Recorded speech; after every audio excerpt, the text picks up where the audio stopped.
ಸ್ನೇಹಿತರೆ, ನಮಸ್ಕಾರ ಎಲ್ಲರಿಗೂ. ಇವತ್ತು ಪಂಪ ಪೂರ್ವ ಯುಗದ ಬಗ್ಗೆ ನಾವು ತಿಳ್ಕೊತಾ ಹೋಗೋಣ. ಪಂಪ ಪೂರ್ವ ಯುಗ ಅಂತ ಅಂದರೆ ಏನು? ಮೊದಲಿಗೆ ಕನ್ನಡ ಸಾಹಿತ್ಯದಲ್ಲಿ ಆದಿಕವಿ ಪಂಪನಿಗಿಂತ ಹಿಂದಿನ ಕಾಲವನ್ನು ಪಂಪ ಪೂರ್ವ ಯುಗ ಎಂದು ಕರೆಯುತ್ತೀವಿ. ಈ ಕಾಲದಲ್ಲಿ ಕನ್ನಡ ಭಾಷೆ ಮತ್ತು ಸಾಹಿತ್ಯವು ತನ್ನದೇ ಆದ ಸ್ವರೂಪವನ್ನು ರೂಪಿಸಿಕೊಳ್ಳಲು ಆರಂಭಿಸಿತು. ಇವರ ಕಾಲಘಟ್ಟ ಸಾಮಾನ್ಯವಾಗಿ ಕ್ರಿಸ್ತಶಕ 5ನೇ ಶತಮಾನದಿಂದ 9ನೇ ಶತಮಾನದವರೆಗೆ ಅಂತ ಪರಿಗಣಿಸಲಾಗಿದೆ. ಪಂಪ ಪೂರ್ವಯುಗದ ಪ್ರಮುಖ ಲಕ್ಷಣಗಳು ಅಂತಂದರೆ ಕನ್ನಡ ಭಾಷೆಯ ಪ್ರಾಚೀನ ರೂಪ ಈ ಕಾಲದಲ್ಲಿ ಕಂಡುಬರುತ್ತೆ. ಶಾಸನಗಳು ಕನ್ನಡ ಭಾಷೆ ಮತ್ತು ಸಾಹಿತ್ಯದ ಪ್ರಮುಖ ಆಧಾರಗಳಾಗಿವೆ. ಜೈನ, ಬೌದ್ಧ ಮತ್ತು ವೈದಿಕ ಧರ್ಮಗಳ ಪ್ರಭಾವವಿತ್ತು.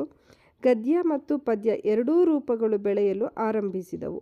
ಜಾನಪದ ಸಾಹಿತ್ಯವೂ ಪ್ರಚಲಿತದಲ್ಲಿತ್ತು.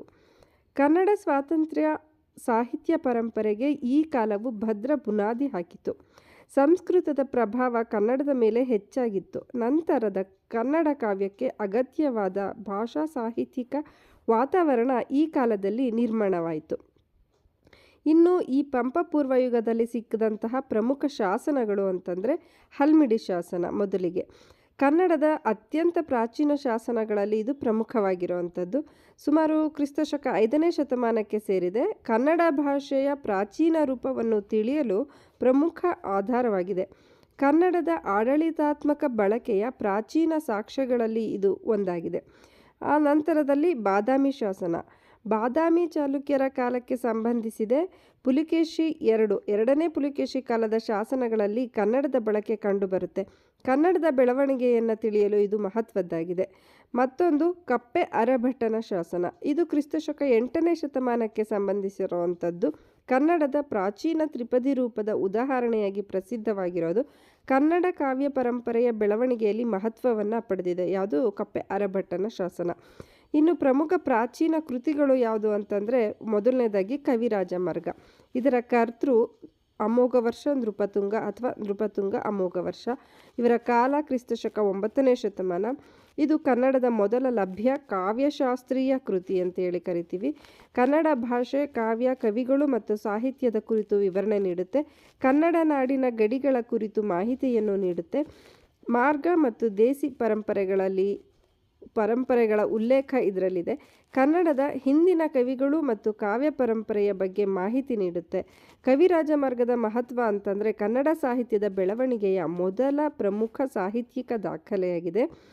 ಇನ್ನು ಪಂಪ ಪೂರ್ವ ಯುಗದ ಸಾಹಿತ್ಯದ ಮೂಲಗಳು ಯಾವ್ಯಾವು ಅಂತಂದರೆ ಮಹತ್ವಗಳು, ಶಾಸನಗಳು, ಪ್ರಾಚೀನ ಕನ್ನಡದ ಪ್ರಮುಖ ಸಾಕ್ಷ್ಯ, ತಾಮ್ರ ಶಾಸನಗಳು, ಆಡಳಿತ ಮತ್ತು ಭಾಷೆಯ ಮಾಹಿತಿ, ಕವಿರಾಜ ಮಾರ್ಗ, ಕನ್ನಡದ ಸಾಹಿತ್ಯಿಕ ಪರಂಪರೆಯ ಪ್ರಮುಖ ಆಧಾರ, ಜನಪದ ಸಾಹಿತ್ಯ, ಜನರ ಜೀವನ ಮತ್ತು ಸಂಸ್ಕೃತಿಯ ಪ್ರತಿಬಿಂಬ, ಧಾರ್ಮಿಕ ಸಾಹಿತ್ಯ, ಜೈನ, ಬೌದ್ಧ, ವೈದಿಕ ಪ್ರಭಾವ ತಿಳಿಸುತ್ತೆ.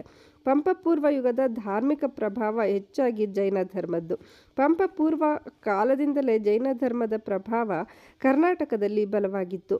ನಂತರ ಪಂಪ, ಪೊನ್ನ, ರನ್ನ ಮುಂತಾದ ಜೈನ ಕವಿಗಳ ಸಾಹಿತ್ಯಕ್ಕೆ ಇದು ಪ್ರಮುಖ ಹಿನ್ನೆಲೆಯಾಯಿತು. ಬೌದ್ಧ ಧರ್ಮದ ಪ್ರಭಾವವೂ ಕನ್ನಡದ ಕೆಲವು ಪ್ರದೇಶಗಳಲ್ಲಿ ಕಂಡುಬರ್ತಿತ್ತು. ವೈದಿಕ ಧರ್ಮ, ಪುರಾಣ, ಮಹಾಭಾರತ, ರಾಮಾಯಣ ಮುಂತಾದ ಸಂಸ್ಕೃತ ಪರಂಪರೆಯ ಪ್ರಭಾವ ಕನ್ನಡದ ಮೇಲೆ ಇತ್ತು. ಇನ್ನು ಪರೀಕ್ಷೆಗೆ ಬಹಳ ಮುಖ್ಯವಾದಂಥ ಅಂಶಗಳು ಈ ಭಾಗದಿಂದ ಕೇಳೋ ಅಂಥ ಪ್ರಶ್ನೆಗಳು ಅಂತಂದರೆ ಕನ್ನಡದ ಪ್ರಾಚೀನ ಶಾಸನ ಯಾವುದು? ಹಲ್ಮಿಡಿ ಶಾಸನ.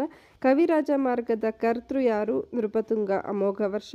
ಕವಿರಾಜ ಮಾರ್ಗ ಯಾವ ಶತಮಾನಕ್ಕೆ ಸೇರುತ್ತೆ? ಕ್ರಿಸ್ತಶಕ 9ನೇ ಶತಮಾನ. ಕವಿರಾಜ ಮಾರ್ಗದ ವಿಶೇಷತೆ ಏನು? ಕನ್ನಡದ ಮೊದಲ ಲಭ್ಯ ಕಾವ್ಯಶಾಸ್ತ್ರೀಯ ಕೃತಿ. ಕಪ್ಪೆ ಅರಭಟ್ಟನ ಶಾಸನದ ವಿಶೇಷತೆ ತ್ರಿಪದಿ ರೂಪದ ಪ್ರಾಚೀನ ಉದಾಹರಣೆ. ಪಂಪ ಪೂರ್ವ ಯುಗದ ಪ್ರಮುಖ ಆಧಾರ ಯಾವುದು? ಶಾಸನಗಳು ಮತ್ತು ಕವಿರಾಜ ಮಾರ್ಗ. ಇದರಲ್ಲಿ ನೆನಪಿನಲ್ಲಿಟ್ಕೊಳ್ಬೇಕಾದಂಥ ಅಂಶಗಳು ಹಲ್ಮಿಡಿ ಶಾಸನ, ಬಾದಾಮಿ ಶಾಸನ, ಕಪ್ಪೆ ಅರಭಟ್ಟನ ಶಾಸನ, ಕವಿರಾಜ ಮಾರ್ಗ ಮತ್ತು ಪಂಪ. ಇದು ಪಂಪನ ಕಾಲಕ್ಕಿಂತ ಮುಂಚಿನ ಕನ್ನಡ ಸಾಹಿತ್ಯದ ಬೆಳವಣಿಗೆಯ ಸರಳ ಕ್ರಮ. ದಯವಿಟ್ಟು ಇದನ್ನು ಸರಳವಾಗಿ ತಿಳಿಸ್ಕೊಟ್ಟಿದ್ದೀನಿ. ಇದನ್ನು ಗಮನ ಇಟ್ಟು ಓದ್ಕೊಳ್ಳಿ. ನಿಮ್ಮ ಪರೀಕ್ಷೆಗೆ ಒಳ್ಳೆಯದಾಗಲಿ. Thank you.